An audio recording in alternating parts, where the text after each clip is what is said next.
둘러봐도 보이지 않고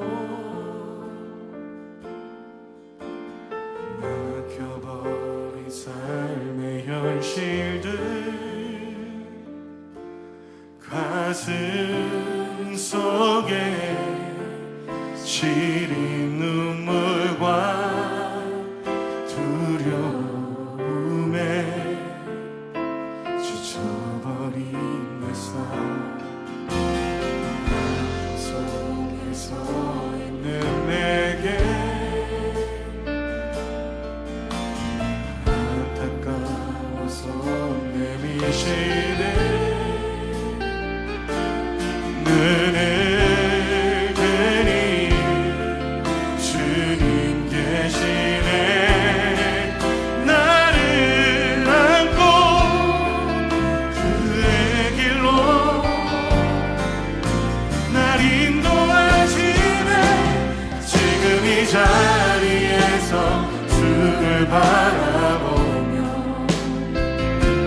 지금 이 자리에서 주가 영광 받으시도록 주께 승복하리라 주께 나가리라 지금 이 자리에서 살아내리라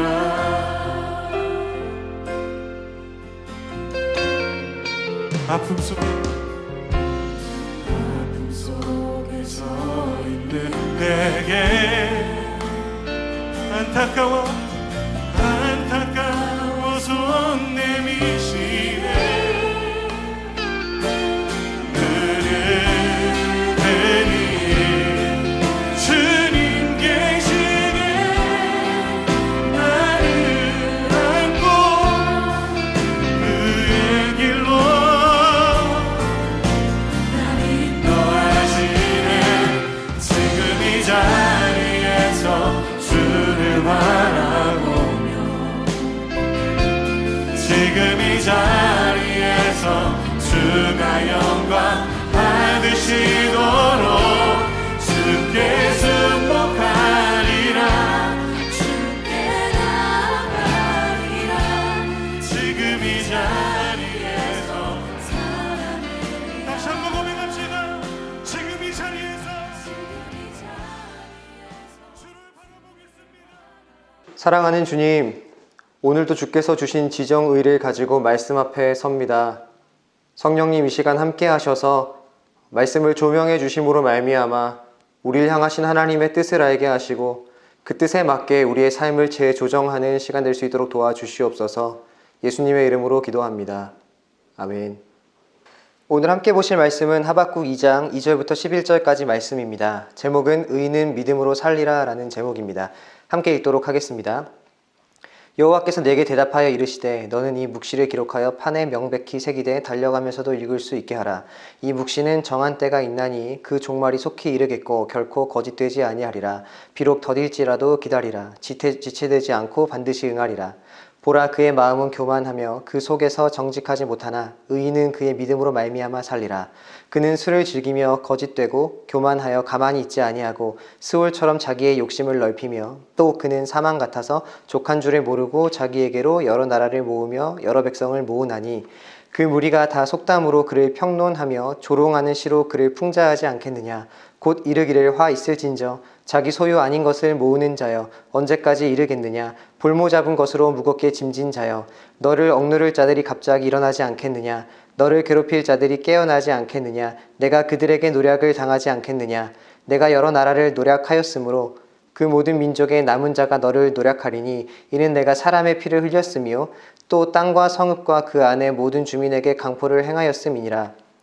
재앙을 피하기 위하여 높은 데 깃들이려 하며 자기 집을 위하여 부당한 이익을 취하는 자에게 화 있을진저 내가 많은 민족을 멸한 것이 내 집에 욕을 부르며 내 영혼에게 죄를 범하게 하는 것이 되었도다. 담에서 돌이 부르짖고 집에서 들보가 응답하리라. 아멘.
하박국 선지자는 더 악한 갈대아 사람을 통해 유다를 멸망시키시는 하나님이 과연 옳으신가?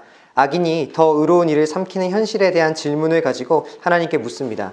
오늘의 본문은 하박국의 질문, 하박국의 기도에 대한 하나님의 응답이라고 볼 수 있습니다.